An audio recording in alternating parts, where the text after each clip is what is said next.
ஒவ்வொருத்தரும் ஒவ்வொரு குரூப் என்ன செய்வாங்க, அவங்க இந்த 73 வாசிப்பாங்க. 73 வாசிச்சுட்டு என்ன செய்வாங்க, 73 பாத்தீங்களா, 73ல 72 நரகம், ஒண்ணுதான் சொர்க்கம். அந்த ஒண்ணு யார் தெரியுமா, நம்ம தான் அப்படிம்பாங்க. அதே மாதிரி நம்ம தான் நம்ம சொல்லிக்கிறோம், அப்படி நம்மளும் சொல்லிட்டு இருக்கிறோம், அவங்க நாங்க தான் சொல்லிட்டு இருக்கிறாங்க. எல்லாத்துக்கும் என்ன காரணம் தெரியுமா, இது இந்த ஹதீஸ் உண்மை இருக்குது, இதோட நிறுத்திக்கிறாங்க. நபிகள் நாயகம் ஸல்லல்லாஹு அலைஹி வஸல்லம் அவர்கள் ஆளாளுக்கு இஷ்டப்படி வளைக்கிற மாதிரி மார்க்கத்தை தரல. எங்கேயாவது இஷ்டப்படி வளைக்கிறது தென்படுச்சுன்னு சொன்னா அங்க என்னமோ ஒரு இருட்டடிப்பு நடந்திருக்கு நீங்க விளங்கிக்கணும். அல்லாஹ்வுடைய ரசூல் சொன்னது தெளிவான மார்க்கம். தெளிவான மார்க்கத்தில் ஒவ்வொருத்தரும் நான் தான் சொல்ற அளவுக்குலாம் வழி இருக்காது. சொல்றான்னு சொன்ன என்னவா இருக்கு, எடுத்து கொண்டாத, அந்த டெக்ஸ்ட் எடுத்துட்டு வா, முழுசா காட்டு அப்படின்னு சொன்னீங்கன்னு சொன்னா எல்லாம் நான் இல்ல நீ இல்ல எல்லாம் ஓடி போயிடும். கடைசியில ஒண்ணுதான் நினைக்க, அந்த ஒண்ணு என்னன்னு நமக்கு பளிச்சுன்னு தெரியும். அப்ப அந்த ஒரு கூட்டத்தை தவிர உடனே அடுத்து வருது அந்த ஹதீஸ் தொடர்கிறது. ஃபகீல நபித்தோழர்களால் நபிகள் நாயகம் ஸல்லல்லாஹு அலைஹி வஸல்லம் அவங்கள்ட்ட கேள்வி கேட்கப்படுகிறது, மல் வாஹிதா, அந்த ஒரு கூட்டம் எதுன்னு சொல்லுங்க. 72 நரகத்தை 72 நமக்கு தேவையே இல்லை, அது தெரிஞ்சு நமக்கு என்ன ஆக போகுது, இந்த ஒண்ண சொல்லுங்கிறாங்க. அந்த ஒரு கூட்டம் எதுன்னு சொல்லுங்க, அதுல நாங்க இருந்துட்டு போயிடுறோம். 72 நரகம் போகுதுல, ஒண்ணுதானே சொர்க்கம் போகுதுன்னு சொல்றீங்க, அந்த சொர்க்கத்துக்கு போகிற அந்த ஒரு கூட்டம் எது என்று சஹாபாக்கள் இந்த கேள்வியை தான் மறைச்சிருவாங்க. அதாவது 72 கூட்டம் நரகத்துக்கு போவோம், ஒரு கூட்டம் சொர்க்கத்துக்கு போவோம்னு சொல்லுவாங்களே தவிர அந்த ஒரு கூட்டம் எதுன்னு ரசூலுல்லாஹ் வழக்கு கடமைப்பட்டிருக்காங்களா இல்லையா? அல்லாஹ்வுடைய ரசூல் மொட்டையாவை சொல்லிட்டு போவாங்க, 72 நரகம் ஒன்னு சொர்க்கம் இப்படி சொல்லிட்டு போனா என்ன நன்மை, இதனால என்ன நேர்வழி இருக்கிறது, இதுல என்ன போதனை இருக்கிறது, இதை வச்சு யார் திருந்த இயலும், இந்த அளவுக்கு ரசூலுல்லாஹ் சொன்னாங்கன்னு வைங்களேன், இப்படி சொல்லி இருப்பாங்களா?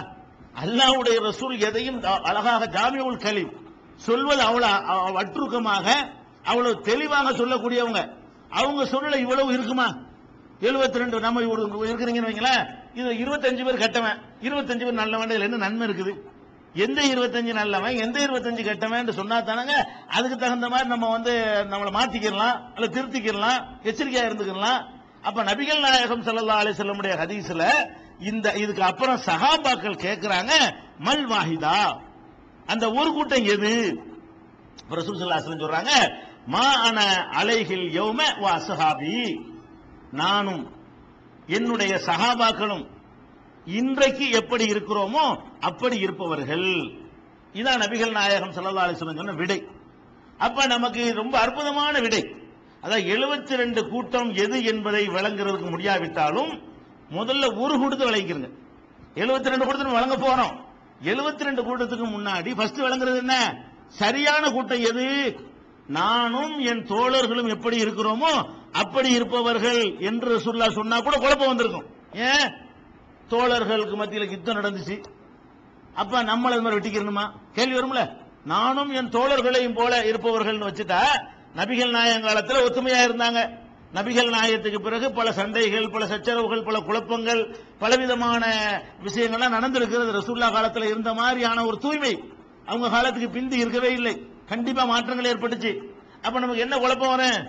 சஹாபாக்கள் காலம் குறிங்களா, சஹாபாக்கள் காலத்துல நிறைய மேட்டர்லாம் நடந்திருக்குது, நிறைய சண்டை சச்சரவு நடந்திருக்கு, இப்ப அறுவாள் இடத்துல வெட்டிட்டு இருந்திருக்காங்களே அப்படிங்கிற மாதிரி வரும் பாருங்க. அதுக்கு கூட ரசூல் ஸல்லல்லாஹு அலைஹி வஸல்லம் இடம் தராம எப்படி சொல்றாங்க, இன்று இன்று நானும் என் தோழர்களும் எப்படி இருக்கிறோமோ அப்படி இருப்பவர்கள். இன்று எதை குறிக்கும்? நபிகள் நாயகம் வாழும் போது. இன்றுங்கிற எதை குறிக்கும்? இன்று நான் சொன்னா நான் வாழ்ற காலத்தான குறிக்கும். நீங்க இன்று சொன்னா நீங்க மூத்தா போன பிறகு உள்ள காலத்தை குறிக்குமா? யார் ஒருவர் பேசுகிறாரோ அவருடைய காலத்தை கண்டிப்பா அது குறிக்கும். இன்று வார்த்தையை நீங்கள் போட்டால், இப்போது என்று போட்டால், இந்த காலத்தில் என்று போட்டால் அது எதற்கு கண்டிப்பா குறிக்கும்? யார் அந்த வார்த்தையை சொல்கிறாரோ அவருடைய வாழ்நாள் என்றுதான் அதுக்கு அர்த்தம் வரும். அப்ப நபிகள் நாயகம் ஸல்லல்லாஹு அலைஹி வஸல்லம் என்ன சொல்றாங்கன்னு கேட்டா, சஹாபாக்கள் எனக்கு பிந்தி ஏதாவது செய்வாங்களே அதை நீங்க சரி கண்டா கூட உங்களுக்கு ப்ராப்ளம் ஆயிரும்.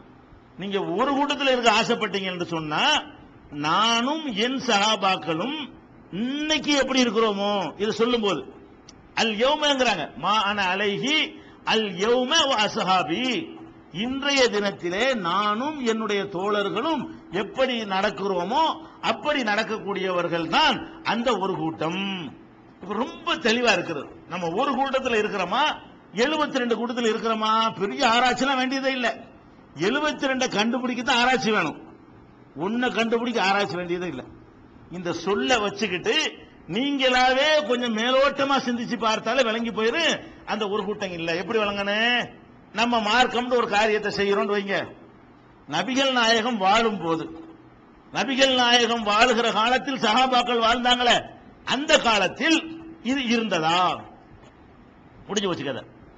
அந்த காலத்தில் இருந்தது என்று சொன்னால் அதை நீங்கள் கடைபிடித்தால் ஒரு கூட்டத்தில் சேர்வீர்கள்.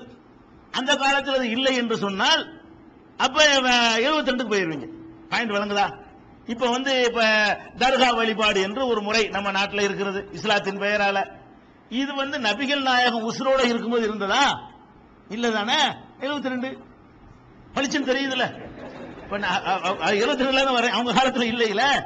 அப்ப நபிகள் நாயகம் ஸல்லல்லாஹு அலைஹி வஸல்லம் உசுரோட வாழ்ந்த காலத்துல கொடிமரம் இருந்துச்சா? இல்ல. அப்ப இப்ப இருக்குதே 72. ஈஸியா விளங்குதா? பெரிய ஆராய்ச்சி வேணுமா இதுக்கு? ஒரு கண்டுபிடிப்பு ரொம்ப சிம்பிள். நேர்வழி எதுன்னு கண்டுபிடிக்கிறத இவ்வளவு தெளிவான வார்த்தைகளை போட்டு ரசூலுல்லாஹ் என்ன சொல்றாங்க? நானும் அதை செஞ்சிருக்கணும், என் சஹாபாக்களும் செஞ்சிருக்கணும், நான் வாழ்ந்த காலத்தில் அதை செஞ்சிருக்கணும். அதுதான் மார்க்கம். அதுல இருந்தா தான் அந்த ஒரு கூட்டம், அதுல இருந்தா தான் சொர்க்கம். முடிஞ்சு போச்சா கதை? இப்ப நம்ம தரிகாங்கிறாங்க. ரசூலுல்லாஹ் காலத்துல தரிகா இருந்துச்சா? இல்ல. அதே மாதிரி மதுஹப்ங்கறாங்க. ரசூலுல்லாஹ் காலத்துல மதுஹப் இருந்துச்சா? இல்ல. அதே மாதிரி பையத்துங்கறாங்க. ரசூலுல்லாஹ் காலத்துல அதெல்லாம் வருது, கொள்கை குழப்பங்களை பின்னாடி நான் கொண்டு வருவேன். அது ரசூலுல்லாஹ் காலத்துல இருந்துச்சா? அது இருக்கவில்லை. அப்ப அது இல்லன்னு விளங்கி. மௌலிதுங்கறாங்க, ஹத்தங்கறாங்க, பாத்தியாங்கறாங்க, தாயத்து தட்டு தகடு என்னென்னமோ சொல்றாங்க. இதுகளெல்லாம் உடனே ஒரு கேள்வி அந்த உலமாக்கள்கிட்ட கேளுங்க, இது நபிகள் நாயகம் வாழ்ந்த காலத்தில் இருந்ததா பின்னாடி வந்ததான்னு கேளுங்க. அவங்களே பின்னாடி வந்ததுன்னு சொல்லுவாங்க. எந்த உலமாட்டையும் போய் கேளுங்க, மதுஹப் நபிகள் நாயகம் காலத்தில் இருந்துச்சான்னு கேளுங்க, எப்படி இருந்துச்சுன்னு சொல்லுவாங்க. இந்த இமாம்களை நபிகள் நாயகத்துக்கு பிந்தி வந்த ஆளுங்க தானே. அப்ப நபிகள் நாயகம் காலத்தில் இல்லைன்னு என்ன வழங்கி போயிரு, அது ஒரு கூட்டத்தில் வராது. அப்ப யார் ஒருவன் தன்னுடைய மார்க்க அனுஷ்டானங்களுக்கு அல்லாஹ் சொன்னால் கொண்டு வா, அல்லாஹ்வுடைய ரசூல் சொன்னால் கொண்டு வா, ரசூலுல்லாஹ் காலத்தில் இருந்தால் அதை ஏத்துக்கிறேன், ரசூலுல்லாஹ் காலத்தில் இல்லையா யார் சொன்னாலும் ஏத்துக்க மாட்டேன் என்று யாரெல்லாம் இருக்கிறார்களோ அவர்கள் தான் அந்த ஒரு கூட்டம் என்பதை நபிகள் நாயகம் ஸல்லல்லாஹு அலைஹி வஸல்லமுடைய இந்த பொன்மொழி நமக்கு விளக்குகிறதா இல்லையா? சந்தேகத்துக்கு இடமில்லாம விளக்கிருச்சு. அந்த ஒரு கூட்டத்தில் ஒவ்வொருத்தரும் தங்களை ஒரு கூட்டம் சொல்லுவாங்க, நாங்க தான் அந்த ஒரு கூட்டம். அல்லாஹ்வே அப்படியும் ஒரு வசனத்தில் சொல்லி காட்டுகிறான், குல்லு ஹிஸ்பின் பிமா லதைஹிம் ஃபரிஹூன். ஒவ்வொரு கூட்டத்தாரும் தங்கள் என்ன கொள்கையில் இருக்கிறார்களோ அதுல சந்தோஷப்படுவார்கள். அவரவர்கள் எந்த கொள்கையில் இருக்கிறார்களோ அது அவர்களுக்கு சரின்னு படும். அந்த கிரவுண்ட்ல நம்ம பேசவே இல்லை. நம்ம இருக்கிறது சரியா தவறாக ஓரத்தில் வச்சிருவோம். இந்த ஹதீஸுக்கு என்ன அர்த்தம்? நானும் என் தோழர்களும் இன்றைக்கு எப்படி இருக்கிறோமோ அப்படி இருப்பவர்கள் தான் அந்த ஒரு கூட்டம். இதை நீங்க இந்த கூட்டத்துக்கு வெளியே இருந்து வேணாலும் சிந்திங்க, இந்த கூட்டத்துக்கு உள்ள வந்து வேணாலும் சிந்திங்க, இந்த கூட்டத்தை எதிர்த்துக்கிட்டு வேணாலும் சிந்திங்க. இந்த வார்த்தைக்கு உரியவர்கள் யார் உங்களுக்கு படும். எந்த கட்டத்திலும் நம்ம வளைஞ்சு கொடுக்காமல் யார் நிற்கிறார்களோ, அவர் சொன்னார் இவர் சொன்னார், அந்த உலமா இதை சொன்னா பிரச்சனை ஆயிரும், இதை சொன்னா அடிக்க வருவாங்க, இதை சொன்னா குழப்பம் ஏற்பட்டு போயிரும். ஆரம்ப கட்டத்தில் இந்த தராவீஹ் என்ற இந்த பிரச்சனையை கையில எடுக்குமே நினைச்சாங்க. இதையெல்லாம் எடுத்தீங்கன்னா பெரிய கரும்பலா நடக்கும் நாட்டில், சொல்லாதீங்க சொன்னாங்களா இல்லையா? அன்னைக்கு 10 பேரா இருக்கிற காலத்தில் 5 பேரா இருக்கிற காலத்தில் நபிகள் நாயகம் ஸல்லல்லாஹு அலைஹி வஸல்லம் அவர்கள் இவ்வளவு 20 ரக்காத் தொழுதது இல்லைன்னு நம்ம கண்ணுக்கு தெரிய வருது. இன்னைக்கு லேசா உங்களுக்கு தெரிஞ்சு வச்சுங்க. அப்படி 20 வருஷத்துக்கு கொஞ்சம் பின்னோக்கி பாருங்கள், அந்த வார்த்தையை சொன்னாலே காபீர் பத்துவா கொடுப்பார்கள் என்கிற காலத்தில் சொல்லும் பொழுது எவ்வளவு அச்சுறுத்தல் பண்ணாங்க. ஆனாலும் தைரியமாக நம்ம சொன்னோமா இல்லையா? அதனால எல்லா விளைவையும் தாங்கணுமா? ஏன் தாங்கணும்? ரசூலுல்லாஹ் காலத்தில் இருந்துச்சா இல்லையா? இது ஒரு இபாதத், இது ஒரு வணக்கம். ரசூலுல்லாஹ் காலத்தில் 20 இருந்தா சொல்லு, நாங்களும் செய்யறோம். ரசூலுல்லாஹ் காலத்துக்கு பிந்தி தான் வந்துச்சா? வேணாம். இதானுங்க மேட்ரு. இந்த மேட்ரில் யார் நிற்கிறார் என்று நீங்கள் நெஞ்சில கை வைத்து பாருங்கள். நாம அப்படி அதில் இல்லை என்று சொன்னால் எதில் இருக்க வேண்டும்? நாமெல்லாம் இந்த கொள்கையில் இருந்தால் ஓகே, சந்தோஷப்பட்டுக் கொள்ளுங்கள். இந்த கொள்கையில் இல்லை என்று சொன்னா நம்ம ரசூலுல்லாஹ் செய்யாத செய்யறமே. அப்ப நல்லா தெரியுது, 72 கூட்டத்தில் சேர்ந்துரும், நல்லா விளங்குத. ஒரு கூட்டத்தில் வர்றதா இருந்தா நம்ம இப்படித்தானே நடக்கணும். இதை விளங்குமா? நம்ம மறுமைக்கு தானே பாடுபடுறோம். இந்த ஒரு கூட்டத்தில் சேர்ந்து சொர்க்கத்துக்கு போறதுக்காக இந்த தீன்ல இருக்கிறோமா, அல்ல அரசியல் கட்சி நடத்துறோமா? எந்த பக்கம் மெஜாரிட்டி இருக்கிறது, எந்த பக்கம் ஜாஸ்தி இருக்கிறது, யார்கிட்ட நிறைய பள்ளிவாசல் இருக்கிறது, யார்கிட்ட பெரிய பெரிய மௌலானாக்கள், இதுக்காக நம்ம ஒரு மார்க்கத்தில் இருக்கிறோமா? நம்முடைய இந்த வழிபாட்டு முறைகள் மூலமாக சொர்க்கத்திற்கு போவதற்கு இருக்கிறோமா? சொர்க்கத்திற்கு போவதற்கு தான் இருக்கிறோம் என்றால் அதுக்குரிய பாதையை தான் நீங்கள் சிந்திக்க வேண்டும். அதுக்கு அல்லாஹ்வுடைய ரசூல் என்ன வழியை உங்களுக்கு சொன்னார்களோ அந்த வழியை தான் தேர்வு செய்ய வேண்டும் என்பதை புரிந்து கொள்ளணும். அதனால அந்த ஒரு கூட்டம் எது என்பதை அதிகம் விளக்க தேவையில்லை. அல்லாஹ்வுடைய ரசூலை அற்புதமாக விளக்கி விட்டார்கள். இப்ப தெரிஞ்சுக்கிற வேண்டிய விஷயம் என்ன, 72 கூட்டம் இருக்குல்ல, அதுக்கு தான் வரப்போறோம். 72 கூட்டமாக இந்த சமுதாயம் பிரியும் ரசூல்லா சொன்னாங்கல்ல. சொன்ன உடனே ரசூல்லா நம்பர் போட்டு தான் சொன்னாங்களே தவிர பேரையா சொல்லிட்டு போனாங்க 72க்கு சொல்லவே இல்லை. ஹிஜ்ரி 300ல வாழ்ந்தவங்க அவங்க ஒரு புத்தகம் எழுதுவாங்க. எப்படி இதுதான் 72 பட்டியல போட்டுறது.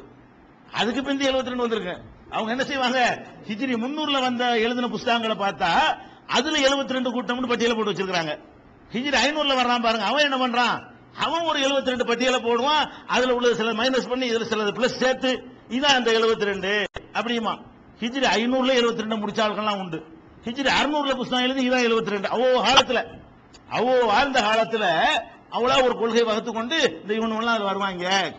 யாரெல்லாம் கண்ணுக்கு தெரியுதோ யார் யாரெல்லாம் தென்படுற அவங்க பேரெல்லாம் எழுதிட்டே வர்றது. 72 வரலன்னா என்ன செய்யறது, அதுல உள்ள உட்பிரிவு அப்படிலாம் சேர்த்து அதுல அந்த பிரிவு இருக்கு, அதுல அந்த 2 இருக்கு, இதுல 3 பிரிவு இருக்கிறாங்க, இதுல 5 பிரிவு உங்களுக்குள்ள இருக்குது, ஆக கணக்கு 72 அப்படின்னு ஒவ்வொரு பிரிவினரை ஒவ்வொரு காலகட்டத்தில் வாழ்ந்தவர்களும் 300லேயே 72 முடித்தவர்கள் இருக்கிறார்கள். ஹிஜ்ரி 500ல 72க்கு லிஸ்ட் போட்டவர்கள் இருக்கிறார்கள். ஹிஜ்ரி 700ல வந்துகிட்டு 72க்கு லிஸ்ட் போட்டவர்கள் இருக்கிறார்கள். ஹிஜ்ரி 1000ல போட்டவர்கள் இருக்கிறார்கள். அதே மாதிரி நம்ம ஒரு 72 லிஸ்ட் போட்டு இதாண்டு சொன்னா அதே மாதிரியான பைத்தியம் இனிமேல் வரலாம். அந்த 72 என்பது அவர்கள் முடித்து வைத்தது எப்படி தப்போ நாம இப்ப 72 இப்ப முடிச்சா அதுவும் தப்பு தான்.